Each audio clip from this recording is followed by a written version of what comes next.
जी, तो सबसे पहले आपने इसको ऑन कर लेना है। ये ऑन कर लिया मैंने, उसके बाद आपने आ जाना है इधर। तो ये है आपका टेम्परेचर जो आपने इसको सेट करना है, वो वाला। और अगर आप हीटर ऑन नहीं हो रहा तो ये रीसेट बटन लगा हुआ है। जब अगर टेम्परेचर इससे ऊपर जाए तो ये आपने रीसेट बटन नहीं दबाना, अगर टेम्परेचर इससे ऊपर ना जाए तो फिर दबाना है। सेकंड ये है कि यहाँ से आपने ये इसका वाटर टेम्परेचर चेक करना है। ये इसका वाटर टेम्परेचर है। अगर नीचे होता है तो फिर आपने इसको लीवर को ओपन करना है।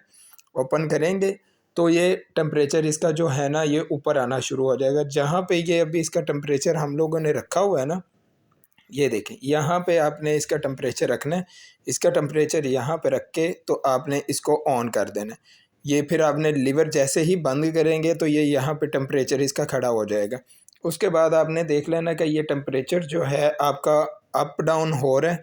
अगर तो अप डाउन हो रहा है तो ठीक है, नहीं हो रहा तो फिर आपने ये रीसेट बटन को ऑफ़ कर देना है। और इसमें एक बहुत ही इंटरेस्टिंग बात है जो आपको मैं लास्ट में बताऊंगा।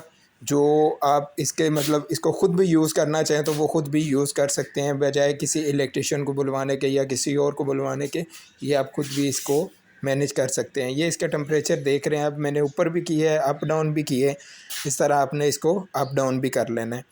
तो ये बिल्कुल ईजी है। अब ऊपर चलते हैं। ये हम ऊपर आ गए हैं। तो ये वाला है जी हमारा जो मेन पॉइंट है। अच्छा, इसका जो इसको बंद करने का तरीका है वो वाला मैं आपको बता देता हूँ कि यहाँ से अगर आपके 10 कमरों में लगा हुआ है तो एक कमरे का आपको चाहिए, बाकी 9 कमरों का नहीं चाहिए। उसका भी एक तरीकाकार है। जो इसके ये साइडों पे लीवर देख रहे हैं ये वाला, इसको अगर आप बंद कर देते हैं ना तो ये वाला हीटर यहाँ से बंद हो जाएगा। यहाँ से अगर आप एक कमरे का रखना चाहें, नीचे से भी बंद कर दें, ऊपर से भी बंद कर दें। यहाँ से क्या होगा कि अगर आप एक कमरे का रखना चाहते हैं और बाकी 9 कमरों का आप बंद करना चाहते हैं तो ये लीवर आप बंद कर देंगे ना तो वो वाला बंद हो जाएगा। ठीक है जी, ये देखें ये मैंने सबको किया हुआ है, ये मेरे सब ऑन है। वो मैंने बस आपको दिखाने के लिए किया था। और ये जो है इसका ना यहाँ से आप एयर भी निकाल सकते हैं।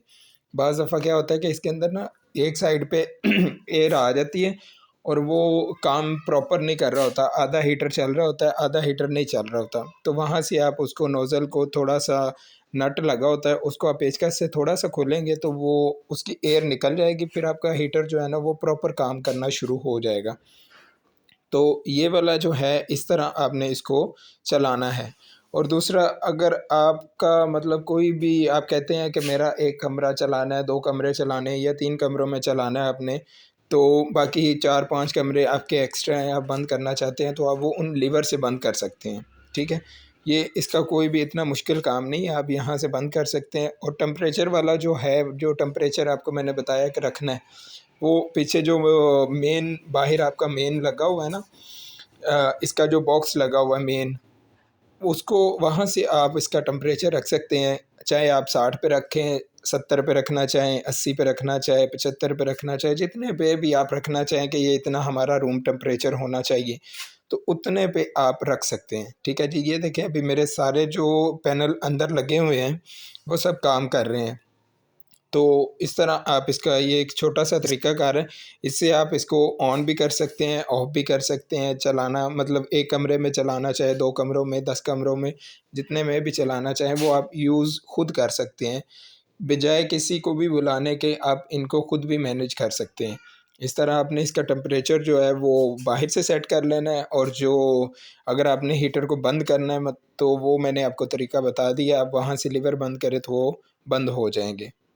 और इसके बाद अगर आप मतलब लगवाना चाहें या और आप आपको नहीं समझ आ रही, अगर आप हमारी सर्विस हासिल करना चाहें तो हम लोगों हमारा नंबर मैं अपना ऊपर लिखा हुआ है मेरा, तो आप वहाँ से भी हमें कॉन्टैक्ट कर सकते हैं।